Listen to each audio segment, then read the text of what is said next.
Glass of Throne présente 6 magnifiques vitraux distribués un peu partout dans Belfast, représentant des scènes emblématiques de Game of Thrones. Chacune des fenêtres est sur le thème d'une maison ou d'une icône différente. Arriverons-nous à les trouver tous?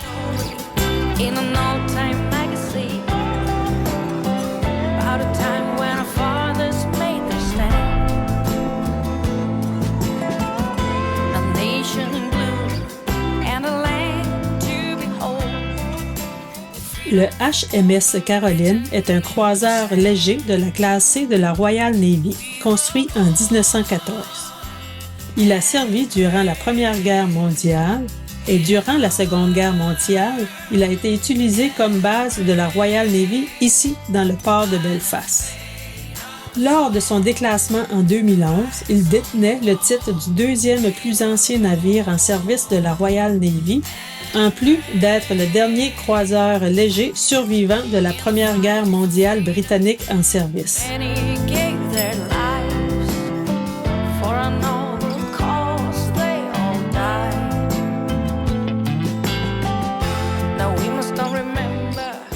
Les premiers murs de la paix ont été construits en juillet 1969 par les forces de l'ordre pour séparer les quartiers catholiques des quartiers protestants de la ville. Leur objectif est de limiter ainsi les violences entre ces deux communautés. La longueur de ces portions de murs varie de quelques centaines de mètres à plus de 5 km. On recensait 99 murs de la paix en 2013. Cette même année, le gouvernement nord-irlandais s'est engagé à détruire les murs de la paix dans les 10 ans. Mais au moment de notre passage à Belfast, l'essentiel des murs était encore en place.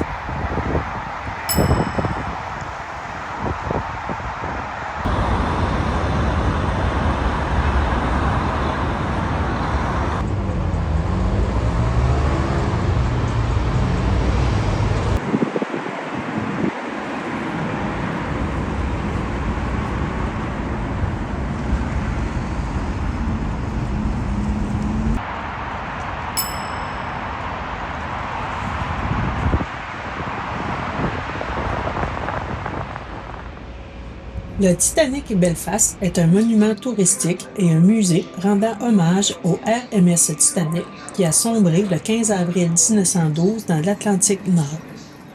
Le bâtiment est situé sur l'ancien chantier Heartland & Wolff où a été construit le Titanic. Il a été inauguré le 31 mars 2012 pour le centenaire du naufrage.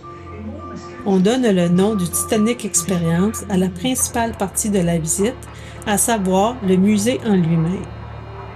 Organisé en 24 salles, il retrace la construction, le lancement et le voyage du Titanic, ainsi que les travaux de recherche menés dans l'Atlantique.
là.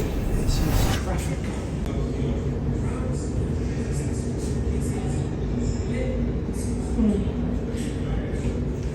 What can I get for you? A cocktail? Manhattan? Tom Collins? Some white wine? Perhaps a glass of champagne? Can I just see your ticket? Zoot! This is for second-class passage. You cannot be in here. Off with you. If you want a drink, there is a water fountain in the second-class lounge.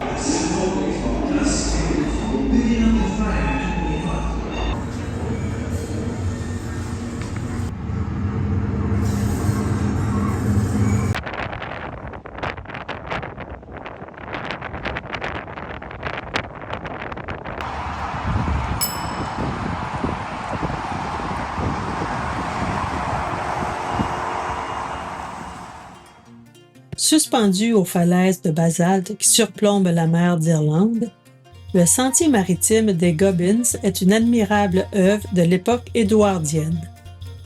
Conçu par l'ingénieur des chemins de fer Berkeley Dean Wise en 1902, le sentier des Gobbins a été fermé en 1954 à cause de la dépression des années 1930 et du manque de matériaux après la Seconde Guerre mondiale. Mais, suite à d'importantes rénovations, il a pu être réouvert et constitue aujourd'hui une escale extrêmement populaire le long de la magnifique route côtière de la chaussée des Géants.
Aujourd'hui, c'est un point tournant pour notre voyage. On change de pays. On part de l'Irlande du Nord pour se diriger en Écosse. Donc, on vient de quitter la baie de Bangor et on se dirige à Loch Ryan. On est rendu avec des loches en Écosse. Donc, une petite navigation d'environ 38-39 milles nautiques. On devrait avoir un vent de petit large, travers, des vents de 15 à 20 nœuds, mais pour le moment, c'est avec pas de vent, c'est-à-dire qu'on est à moteur, mais on vient de quitter la baie, donc on est à l'abri, c'est normal. Et puis, c'est un nouveau départ.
est rendu à installer le pavillon de courtoisie de l'Écosse ainsi que Du Québec à celui du Québec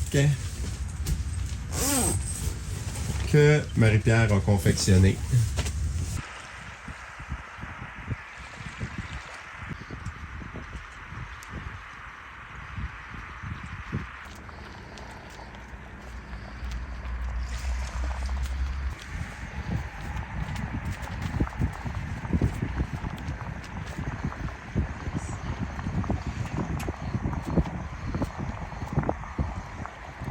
Yeah!